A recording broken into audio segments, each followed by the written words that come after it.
ಇವ್ರು ಏನ್ ಕೇಳ್ತಾ ಇದಾರೆ ಗೊತ್ತಾ? ನಿಮ್ ಜೊತೆಲಿರೋದು ನಿಮ್ ತಂಗಿ ಅರ್ಚನಾನೇನಾ ಅಂತ ಕೇಳ್ತಾ ಇದಾರೆ.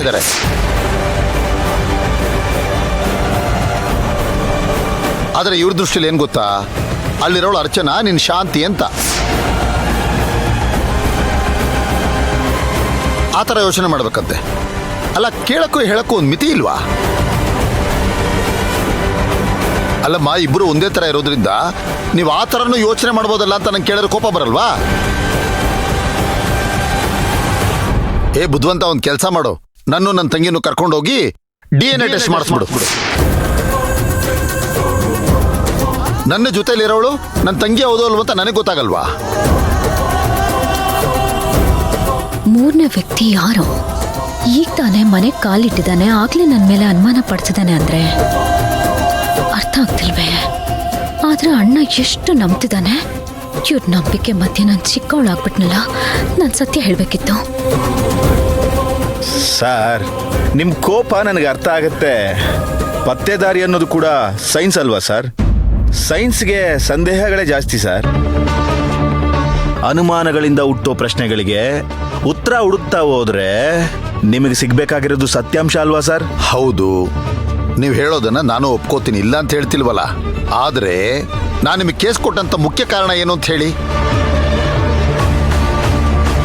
ನನ್ನ ತಂಗಿ ಥರನೇ ಇನ್ನೊಬ್ಳಿದ್ದಾಳೆ, ಅವಳು ನನಗೆ ಗೊತ್ತಿರೋ ಫ್ಯಾಮಿಲಿ ಅವಳು. ಅಂದ್ರೆ ಈಗ ನನ್ನ ತಂಗಿ ಯಾವ ಮನೆಗೆ ಸೊಸೆಯಾಗಿ ಹೋಗಿದ್ದಾಳೋ ಆ ಫ್ಯಾಮಿಲಿ ಅವಳು. ಅದ್ರ ಬಗ್ಗೆ ಕಂಡಿಡ್ದು ಕೊಡಿ ಅಂತಂದ್ರೆ ಏನೇನೋ ಮಾತಾಡ್ತಿರಲ್ರಿ ನೀವು. ನಾನು ಹೇಳಿದ್ದು ಆನೆ ಹಿಡಿ ಅಂತ, ಆನೆ ಬಾಲನ ಹಿಡಿಯೋದಲ್ಲ. ಕೇಳಿದಾಗ ಏನೋ ಪೇಮೆಂಟ್ ಬೇಡ, ಹಾಗೆ ಮಾಡ್ಕೊಡ್ತೀನಿ ಹೀಗೆ ಮಾಡ್ಕೊಡ್ತೀನಿ ಅಂತಂದೆ. ನಿನ್ನ ಸವಾಸ ಬೇಡಪ್ಪ, ನಾನು ಪೇಮೆಂಟ್ ಕೊಟ್ಬಿಡ್ತೀನಿ. ಸರ್, ಎಲ್ಲ ವಿಷಯನೂ ದುಡ್ಡಿಂದ ಅಳಿಯಕ್ಕಾಗಲ್ಲ, ಹಾಗಂತ ದುಡ್ಡುಗೋಸ್ಕರನೇ ಮಾಡೋಕ್ಕಾಗಲ್ಲ. ಆಯ್ತು ಸಾಕು, ಇವತ್ತಿನ ತನಕ ಕೆಲಸ ಮಾಡಿದ್ಯಲ್ಲ, ಪೇಮೆಂಟ್ ಹೇಳೋದೆಷ್ಟು ಅಂತ. ನಾನು ಹೇಳೋದೇ ಅರ್ಥ ಆಗ್ತಿಲ್ವಲ್ಲ ಇವ್ರಿಗೆ. ಓಹೋ, ಪೇಮೆಂಟ್ ಎಷ್ಟು ಏನೋ ಅಂತ ಯೋಚನೆ ಮಾಡ್ತೀಯಾ? ಒಂದು ದೊಡ್ಡ ಅಮೌಂಟೇ ಹಾಕ್ತೀನಿ, ತಗೊಂಡು ಹೋಗ್ತಾ ಇರು. ಇರ್ಲಿ ಬಿಡಿ ಸರ್, ನಾನು ಮೊದಲನೇ ಅಂತ ಶುರು ಮಾಡಿದ್ದೀನಿ, ಇನ್ನೇನು ಎರಡನೇ ಹಂತಕ್ಕೆ ಬರ್ತಾ ಇದ್ದೀನಿ ಅಷ್ಟೇ. ಓ, ಅಂದ್ರೆ ನೀನು ಹೇಳ್ತಾ ಇರೋದು ಮೊದಲನೇ ಅಂತ ಮುಗಿಸ್ಬಿಟ್ಟಿದ್ಯಾ, ಪೇಮೆಂಟ್ ಜಾಸ್ತಿ ಬೇಕು ಅಂತ. ಆಯ್ತು ಬಿಡಪ್ಪ, ನಿನ್ನ ಪೇಮೆಂಟ್ ಎಷ್ಟು ಅಂತ ಹೇಳಿಲ್ಲ, ನನ್ನ ಮನ್ಸಲ್ಲಿ ಏನಾದ್ರು ಅದು ಕೊಟ್ಟು ಸೆಟಲ್ ಮಾಡ್ಬಿಡ್ತೀನಿ ಬಿಡಪ್ಪ. ಆಯ್ತು ಬಿಡು.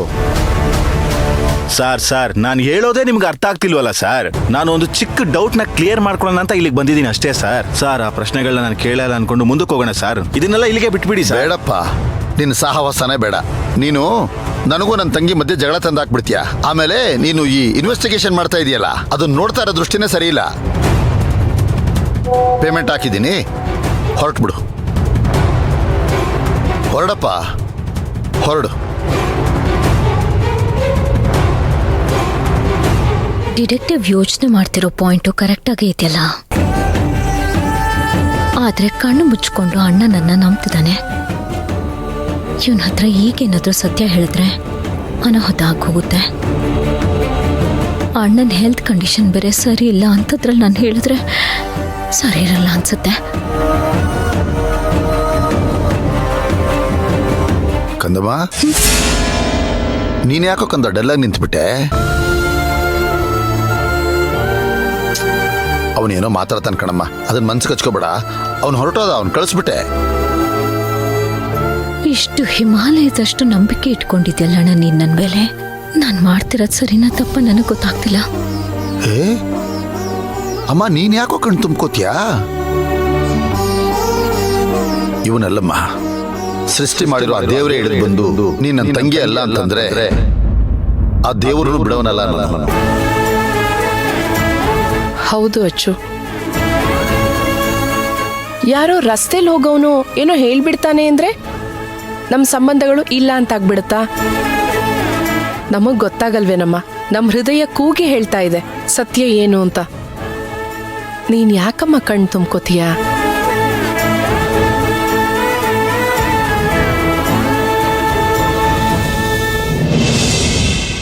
ಓಂ ವಾಸುದೇವಾಯ ವಿದ್ಮಹೇ ಸುಧಾಹಸ್ತಾಯ ಧೀಮಹಿ ತನ್ನೋ ಧನ್ವಂತ್ರಿ ಪ್ರಚೋದಯಾತ್.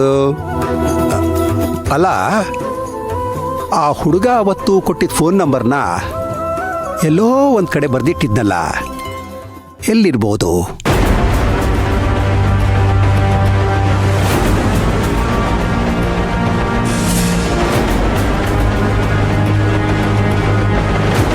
ಇದ್ಯಾವ ಚೀಟಿ ಇದು?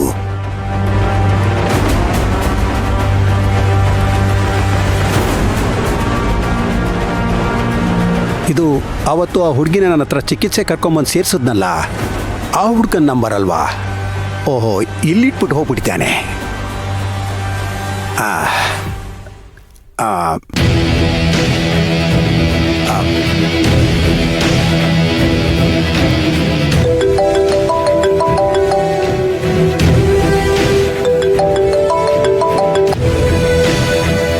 ನಮಸ್ಕಾರ, ಹೇಳಿ ವೈದ್ಯರೇ. ಅವತ್ತು ನೀವು ನನ್ನನ್ನು ಹುಡ್ಕೊಂಬಂದು ಆ ಹುಡುಗಿ ವಿಚಾರ ಕೇಳಿದ್ರಲ್ಲಪ್ಪ? ಹೌದು, ನಾನೇ ಅಮರ್, ಹೇಳಿ. ಅವತ್ತು ಆ ಹುಡುಗಿನ ಕರ್ಕೊಂಬಂದು ಅಡ್ಮಿಟ್ ಮಾಡಿದ ಹುಡುಗನ ಫೋನ್ ನಂಬರು ಆವತ್ತು ಸಿಕ್ಕಿರ್ಲಿಲ್ಲ. ಇವತ್ತು ಬೇರೆ ಏನು ಹುಡುಕಕ್ಕೆ ಹೋದಾಗ ಸಿಕ್ತಪ್ಪ. ಹಾಗಾದ್ರೆ ಅದನ್ನ ಫೋಟೋ ತೆಗೆದು ನಾನು ಕಳ್ಸಕ್ಕಾಗತ್ತಾ?